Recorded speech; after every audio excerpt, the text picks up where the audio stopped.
Welcome to the Scale and Exit Show. I am your host, Judge Graham.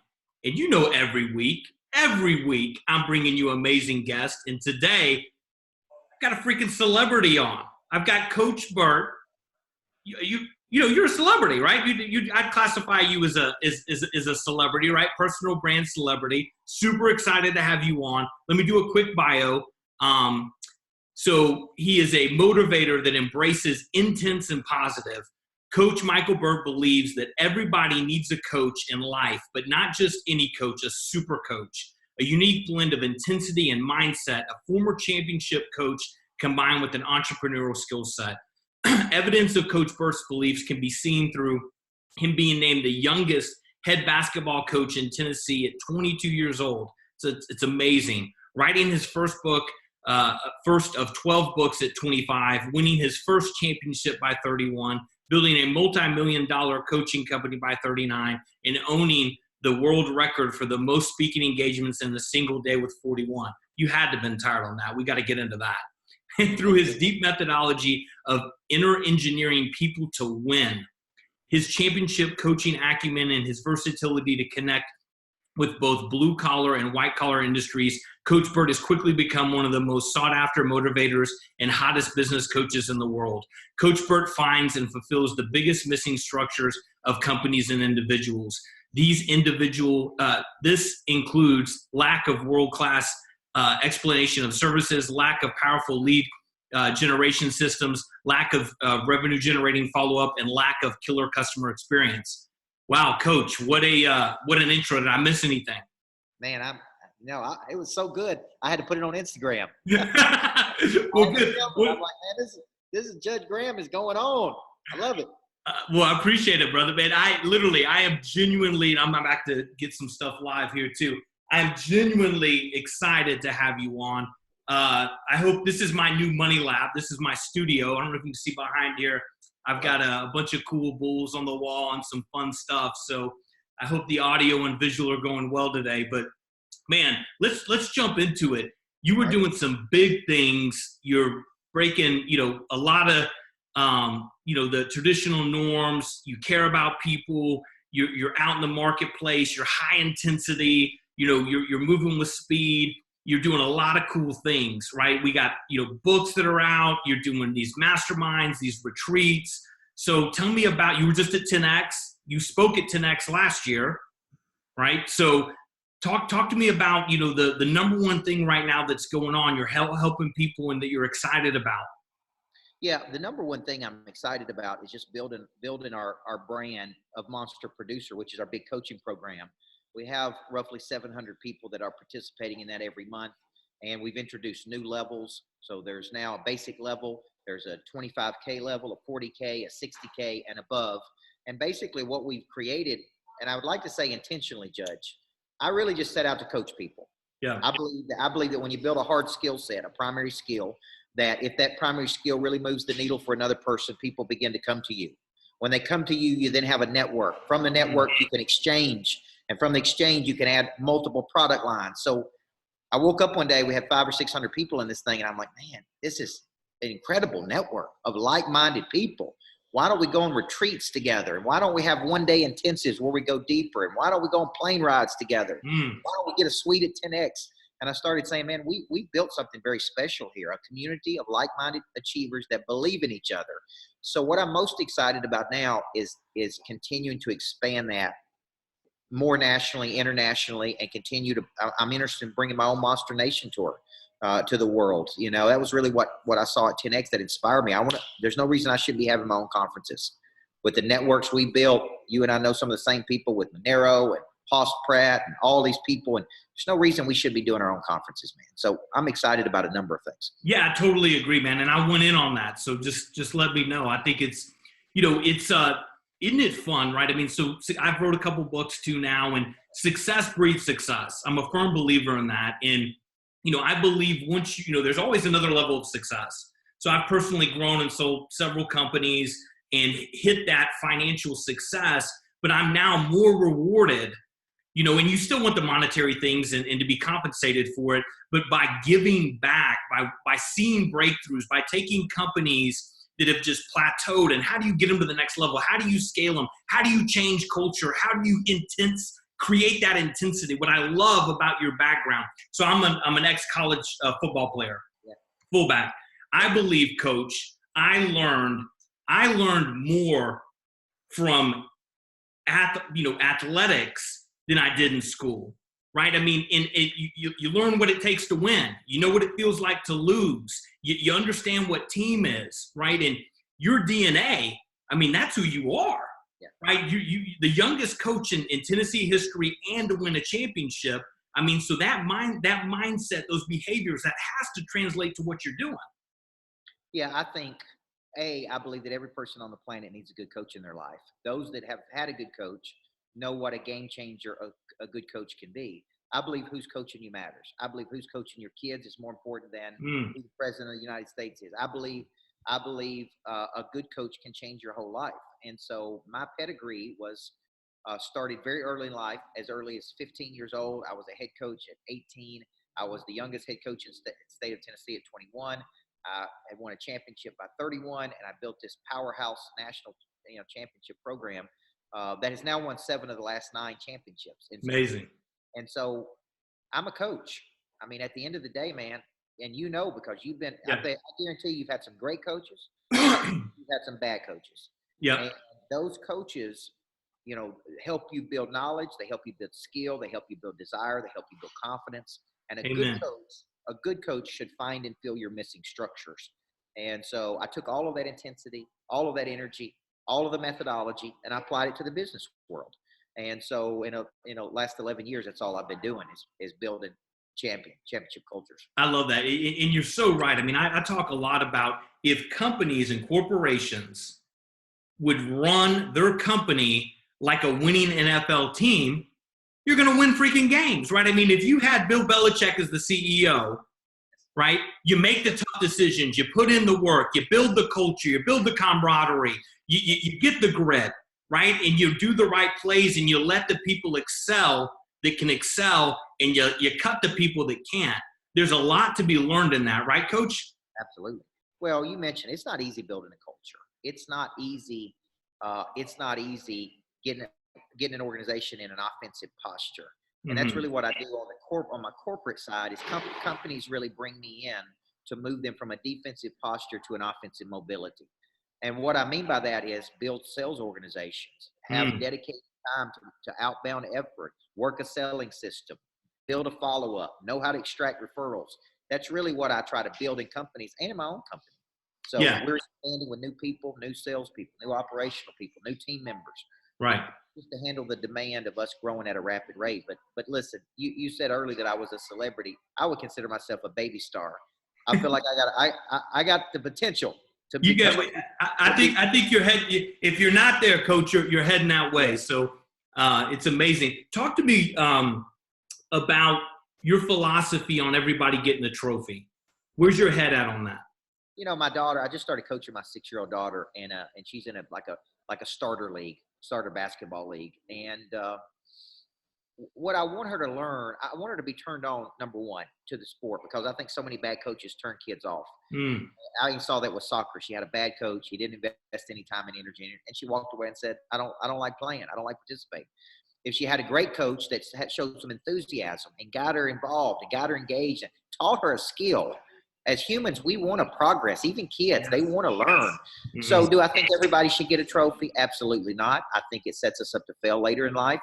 But I do think everybody needs to learn inner team dynamics, interdependency, because we have an only child. And I told my wife I want my daughter in team sports to learn reliance on other people, how to show up, how to deliver. So when she was sick a few weeks ago, and she said, "Daddy, I'm sick. I can't play." I said, "It don't matter. We're getting, and you're going to go there and support your teammates." Yeah.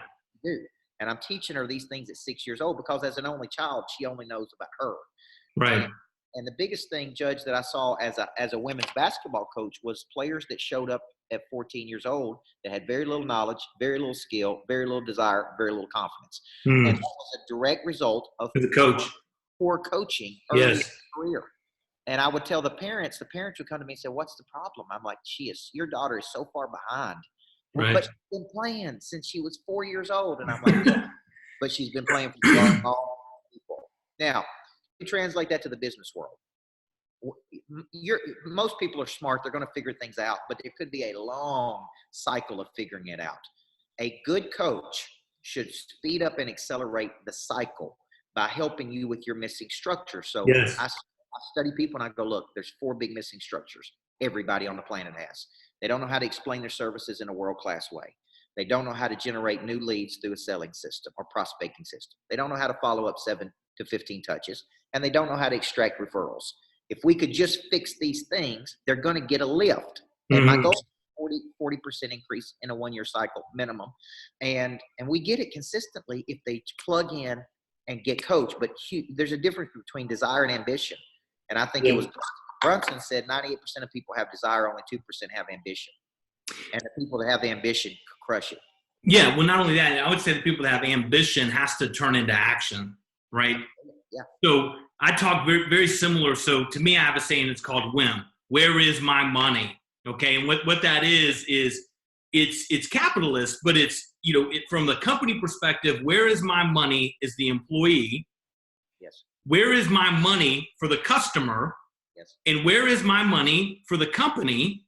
And what are the 6 to 8 things I'm going to do today that are going to focus on where is my money for those different areas? And by doing that, you're taking the proper action, and prior to, and then it's just behaviors, right? I mean, what's so fascinating, the 4 things you outline are all key, and they're not that hard to do. It's the mindset, the behavior, and then it's the actions where people fall short on those. You agree with that? Yeah, because I'm going to give you a coaching perspective. Winning is a game of probability. Mm-hmm. And what we do as coaches, as we charted everything and we played percentages. Now, here's a stat everybody needs to know. I think that 16% of people you talk to are early adopters or innovators. That means they're going to take quick action. For every 30 people you talk to, 4.8 of those people are going to be open-minded, potentially interested. Then there's going to be another percentage that have to hear it 3 to 7 times, then another percentage that need to hear it 7 to 15 times. Mm-hmm. So I tell my sales team, I'm looking at the board right now. My top person today has made 47 calls today. My number 2 is at 43. My number 3 is at 29. And then we get into some administrative stuff. So I'm like, 80 calls a day. If you make 80 calls a day, 16% of those are going to be open. Doesn't mean they're going to say yes. Right. Going to initiate the sales cycle. It's effort. Selling is just presenting an idea to a person, and if they don't like that idea, give them another idea. Yeah. But too many people I coach, man, they're in such a defensive posture. They wait on something to happen. Nothing has to happen for you to take action. Your boss don't have to do anything. Your wife don't have to do anything. Your kids don't have to do anything.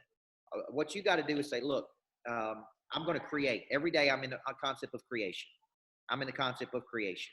And that's outbound efforts to increase probability. Yeah. Amen. So one thing that I love, and I want the audience to recognize, one of the reasons of many, but that Coach Burt is successful, guys, you notice we're on this podcast.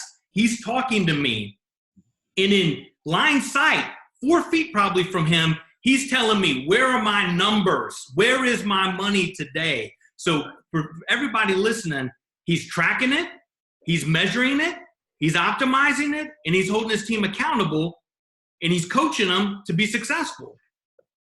Yeah, I think when it comes to this, here the best line on accountability is this. It was in the Purpose-Driven Life. Rick Warren said it like this: the best line of accountability. We start with good intention, we get excited, and we commit to something. We then fall off the wagon for whatever reason, lack of discipline, too many priorities. We get distracted easily. We don't have the stick or toughness it takes, or Monero's term, grit. And the third thing we do is we experience guilt. So you say, what do we feel guilty for? The loss of our potential. We're grieving the loss of our lost potential. And I write about that in the book, Everybody Needs a Coach in Life, of that cycle. A good coach should break that cycle for you. Right. I'm not going to let you quit again. I'm not going to let you fall apart again. I'm not going to let you start and not finish again. Right. Even big time performers need that. I'm doing a retreat with Tim Grover, who was Michael Jordan's coach. Yeah. I said, did you talk to Jordan any differently than anybody else? He said, absolutely not. Jordan, although he's one of the best performers in the world, needed me to talk to him a certain way. Yeah. So my point is, a good coach should be able to have hard conversations with people. I'm an intense person, but I'm a positive person. So that's why I said I'm intense and I'm positive. So a lot of people come to me because they know I push them, but I push them in a way they go, man, I like playing for that guy. He like a Pete Carroll. I push people like a Pete Carroll. There was a study that showed 24% of the players in the NFL wanted to play for Carroll. And so you think by watching him that he's easy, like he's smiling a lot, he's having fun, he's patting people on the butt. And they ask his players, is he easy to play for? Does he have? And they was like, no, he's got incredible expectations. He just does it in a way that's positive and upbeat. So that's the kind of coach I am today. I don't kick anything or throw anything or all the stuff I used to do as a young coach. I'm intense, but I'm positive, man. I push buttons, but I'm trying to activate prey drive in a person, which is the ability to optically see something and then have the stick-to-itiveness to go get it. What I love what you brought up, and getting back to Tim Grover and Michael Jordan, and you mentioned, you got to bring them back up. You got to build that confidence. Coach, I believe you cannot be successful without failure. I believe failure is the path towards success. I truly believe that, right? I mean, I failed my first business, and by not living through that failure, I wouldn't be where I'm at today. And you look at it, whether it's Tim Grover coaching Michael Jordan, who you're going to be doing a retreat with, Oprah Winfrey, the greatest of the great, they openly admit, I have failed more than I have won. I have missed more shots than I have made. And we're talking about the GOAT. We're talking about Jordan here, right? And I think that something that I'm sure you're doing and breaking through to people is letting them understand that failure is a part of the journey, and you'll never become great without embracing that failure. Is that right, Coach? Yeah, I think it's Bob Goff calls it a quarter-inch turn. I like that. And I tell people, you didn't fail. You're recalibrating. We do things all the time, and some of them are more successful than other things.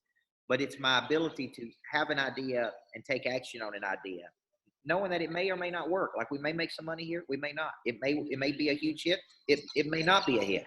But it's the ability to just keep coming back over and over again and trying new concepts with really no fear of failure or rejection. Just remove consideration. Yeah, so for everybody listening, right, because and I talk a lot about this. I mean, Coach, you have kids, right? I have one daughter, yes. Okay, and how old is she 6 now? years old. Okay, 6. Okay, what a great age, right? I've got a 7 and a 9-year-old, and I tell this story. So last year, my 8-year-old, you're going to love this, Coach, he gets up on stage at a talent show, 500 people, 500, by himself, and he sings Bruno Mars and dances, at the best of his ability.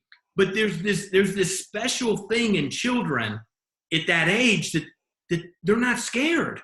Right. They'll fail, right? And as we get older, we lose that.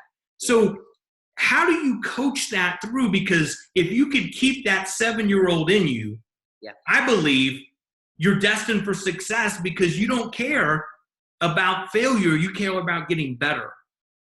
Well, that's one of the reasons we started a kids division. I've got online academy for children. We're getting into school systems, private schools, public schools. I wrote a book on confidence. And when I was a high school coach, I wrote down on a napkin one day, a kid that has confidence will try anything. A kid that is insecure will not try anything. And so I wrote down, how do you build, maintain, and protect your greatest asset? Your confidence is your greatest asset. I agree. It will become your greatest liability. Those that have confidence won't risk an opportunity. Those that are insecure contract and retreat. So when I wrote that book called Swag, the book is about how do you build, maintain, and protect your confidence. Now, I would tell you, Judge, today, coaching adults, I can pick up in a matter of seconds if a person has low confidence. Yeah. And the way they walk and the way they talk and the way they carry themselves. And that confidence can be transformed. Right. Okay? That confidence can be transformed. Okay. Now, I'm going to give you an example. Susan, come here for a second. I want to show my assistant, Susan. Susan's a confident person. Okay. I'm going to bring you in here. See, this is my right hand woman. Susan, you got it. How you doing? Now, I'm going to tell you something. We took Susan to Miami with us this past weekend to 10X. Yeah. Okay. We exposed her to the whole thing. We got her around other monster producers. She came home and her confidence was about 30 times higher. Awesome. Great. I would. I definitely would. Yeah, So here's my point. Here's my point. You take a confident person. Right. And my point is, in just a matter of 72 hours, with exposure to big time people and thought processes like this, and being in a suite with those big time members, her confidence elevated significantly. Yes. I could tell when she walked in on Monday, she's a different person. Her confidence is higher. Her engagement is higher. Her energy is higher. Everything's, and so here's what I'm trying to tell you. Environments create confidence. I agree. Being coached by somebody creates confidence. Being open to something creates confidence. But let me tell you something. Lou Holt said it this way. One of the best quotes on confidence ever. What takes years to build up can take seconds to tear down. And I think a good coach, I see a lot of coaches that tear down confidence by how they communicate with people. I think a lot of good coaches are in the business of building confidence, maintaining confidence, protecting confidence. Listen, 2008, I was coaching a home builder during the middle of the recession who was worth $50 million, and he didn't have an ounce of confidence. Wow. He didn't want to get out of bed in the morning. He was watching his company go down the drains. He was incredibly successful, multiple homes, private jets, everything. And that taught me something about confidence. See, all of his confidence was tied up in his work. You need to protect your confidence in multiple buckets. You know, and I say at least 8 buckets. So my faith has got a confidence bucket. My physical, my body's got a confidence bucket. My relationship has got a confidence bucket. My kids have got a confidence. My work's got a confidence bucket. Because here's what I know. It's very unlikely that every one of those are clicking on every cylinder. Amen. So what happens if I leave this morning and my wife's upset with me and my whole day is shot because all my confidence is tied up in my wife? Or what if I had a bad day at work and all my confidence is tied up in my work? I need to protect my confidence. I need to put my confidence in a lock box and throw the key away so nothing can destroy it out here. That's really the purpose of that. Yeah, I love that. And I think it's so true, right? Environments. I am a firm believer in culture, right? And culture to me it's through core values, it's through attitude, it's behaviors, it's environment. So if you're seeing, this room, I could show you, I've got an Andy Warhol style, 6 bulls on the wall that are just bringing energy, right? Creating an environment that you want to invoke, right? In my environment is growth, right? So companies need these environments, right? The other thing you said that I think is interesting and true is you got to level up, right? You got to surround, if you want more, you have to find people at a minimum that at your level or higher. You need to shut up and listen. You need to be humble. You need to absorb concepts. And you need to put yourself in environments you're not used to. And I love some of your retreats now. You got a private jet. You're picking them up on a jet. You're taking them to beautiful places. You're getting them out of an environment that typically they're in to a new elevated environment. And you're showing them what's possible. And then I believe that the brain and the mind triggers and starts to build that confidence when you put yourself in those environments. And I love that you're doing that. You want to talk a little bit about how those work? I know you got a couple coming up. Yeah.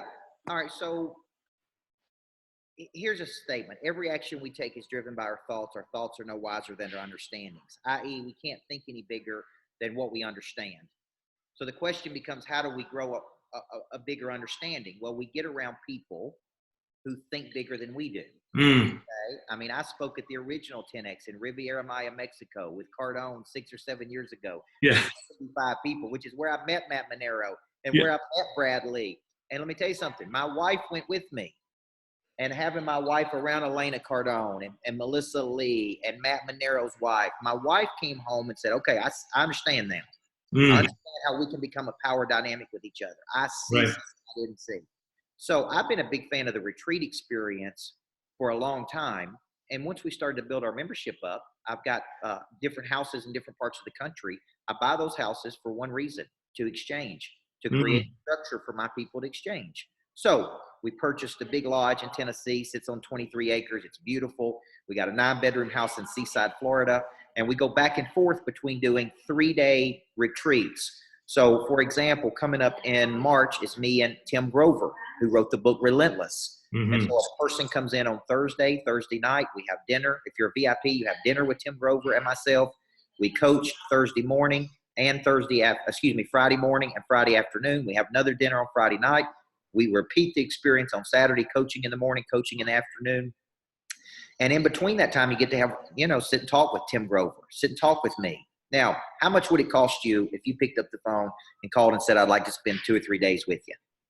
I mean, even with me, I just don't do that. Like right. It would be incredibly expensive. But I tell people, you could come spend 3 days with me at my lodge in an setting with 20 other people. And if you can't come to this one, come to me and Tim Story, who are going to be in Vero Beach doing a retreat. We're going to go out on a yacht. We're going to have a private event at a mansion. We're going to do all these cool things, or maybe come with me and Kevin Elko, which is Saban's psychology coach at Alabama, at my lodge. So what we've done is we've created these unique 1 to 3 day experiences. Some of them are Thursday night, Friday day. Some of them are Thursday through Sunday. But that's part of the way that I coach people, because I'm such a believer in, I guess I want to call it retreating to attack, taking some time away from your business to attack your business. Yeah, it's so important, right? You're practicing what you preach and you believe in. You're taking them out of an environment. You're putting them in an environment of success. You're arming them with what they need to be coached with, and you're inspiring them the entire time to go get more, right? I mean, how can you get inspired if you're not around inspiration? So I think it's awesome, and I love what you're doing.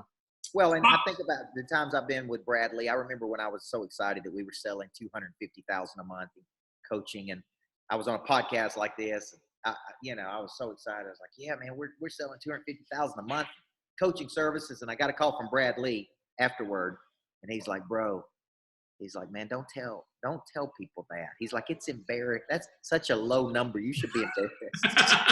and here's what he was saying. He's like, "Man, a dude like you with your potential and talent, you ought to be doing $2.5 million a month." Right. That was his point. Like, you could be so much bigger. So I need people in my life, Judge, that challenge me like that. They go, "Look, dude, you could be there." Like me speaking at 10X, man, I knew I should be on that stage. Yeah. Amen. I wanted to text Cardone halfway through and go, "I'm ready, man." And when he said, "What? Just give me the microphone and let me get up on stage." I'm ready to go. I don't need to be on the box watching. I need to be participating. I need to be up there. Yeah. So, I'm just having fun, but you understand what I'm saying. No, I do. It's been so neat to watch these last, I would call it 5 to 6 years, this entrepreneurial movement, right? I mean, it's just taken off. It's just, it's so cool to see, like-minded people and people that want to succeed and be better, and people understanding if you want to be better, the best investment you can make is in yourself. Yes. And, you got to it's not an expense. This is an investment. This is how you grow. This is how you expand. You've got one life. Yeah. You got to be involved in just personal development movement. Yeah. If you're not listening to podcasts, if you're not going to conferences, if you're not getting a coaching program, then you're really not that serious. You're stagnant. Yeah. You're not dynamic. You're right. stagnant. The only other stage is entropic. So I try to keep people in a dynamic state. Yeah.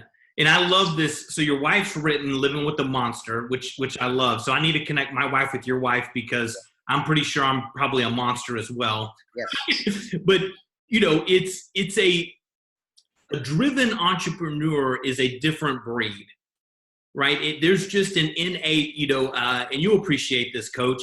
I'm putting a mastermind together. It's sold out. It's here in Dallas, Texas. Nice. It's February 19th and 20th. Okay. And I'm so excited about it, right? Because we sold it out, and last night I just couldn't sleep, right? I couldn't sleep. My brain's just going. And so, here I get up, the monster's getting up at 1:00, and, I'm heading into my office and I'm cranking out and building out agendas and content, how it's going to do. But it takes, I commend your wife to write the book, because living with a driven entrepreneur takes a special partner. Do you agree with that, Coach? Yeah, it does. And I think everybody who lives with an obsessed, focused person needs to get that book. And you can get it at my website, coachburt.com. And it's a short book, but it's a powerful book. And my wife has had some big revelations through our time together. One of her big revelations was this: I quit trying to understand my husband, and I started just accepting my husband for who he is. She said, I don't have the pedigree that Michael has. I don't have the background. I don't have the education. So I don't think like he thinks. The God didn't make me like him.